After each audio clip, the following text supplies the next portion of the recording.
Hey, what's up everyone? Plastic Degenerates here. And today we have a pretty cool video. Just wanted to highlight my custom Mars Toys Joker, 1989 Joker that is. Now here's a little backstory on this figure. This is actually a Hot Toys clone from a third-party company called Mars Toys. And like a lot of other 6-scale companies, they started out doing knockoff products or clone figures, but has eventually started doing their own figures of unlicensed IP. And I definitely wouldn't count it against them being a third-party company. Third-party companies have definitely stepped up their game in recent times.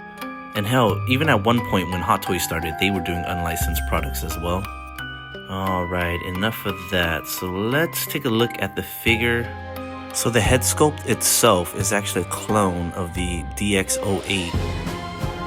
And while that figure has been and still is a grail to a lot of people, you could definitely see its age. And even then, when it came out, I think I was in my late teens, and even then I knew something was off with that head sculpt. It's probably the flat hat hair. And when they engineered that head sculpt, they sculpted the hair to accommodate the hat. So when you have the hat on, it definitely looks phenomenal, but when you take it off, he looks like he's suffering from a severe case of hat hair. So what I did here is actually I sculpted extra hair components to the front portion of the head sculpt. I did the top and the sides, along with repaint the face. However, I did not finish the back plate of the hair just quite yet.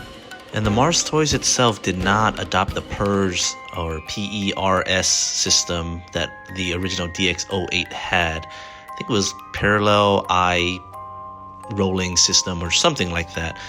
So they did do their own version of the SRE, the separate rolling eyeballs, but it did not have a great range of motion. So I did have to Dremel the eye sockets and also trim some of the plastics off the I guess you could call them joysticks on the eyes.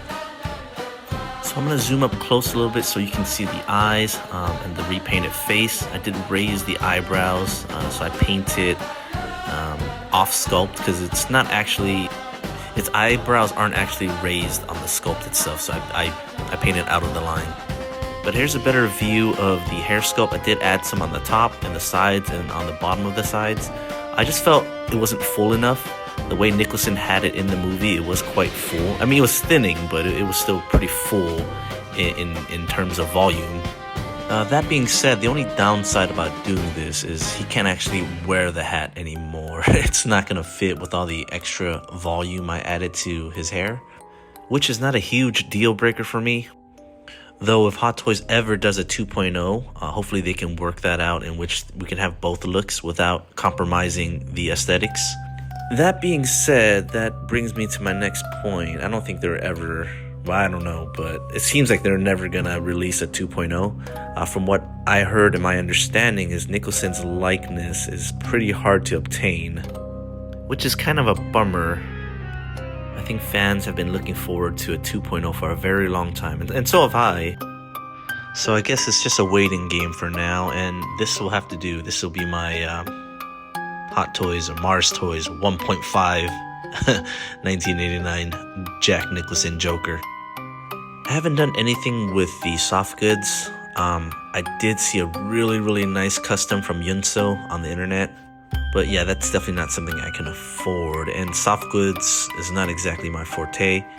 So this will have to do for now until they hopefully release a 2.0 version.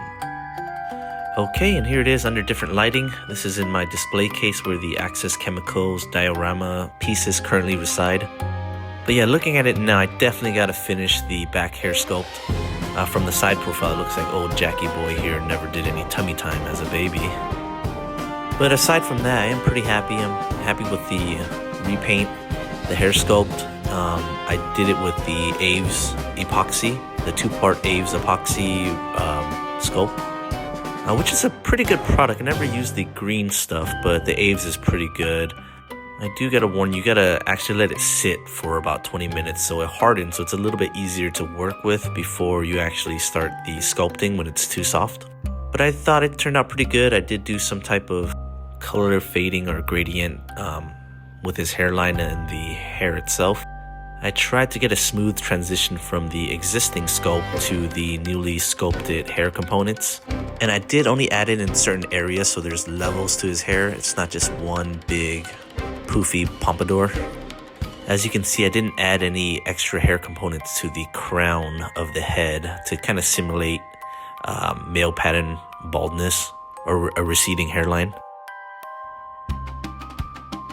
Alright, so that about does it for my highlight video of the Mars Toys custom head sculpt that I've been working on. Still need to finish the back hair plate to even out the hair sculpt. But for now, this is how it sits in my display. I'm actually kind of shocked that I was able to get it in this pose without a stand. It's currently balancing on one foot. Let me know what you guys think, or if you guys have any suggestions or ideas on what you want to see in this head sculpt. But for now, I'll see you guys on the next one. And don't forget to like and subscribe if you want to see more content like this.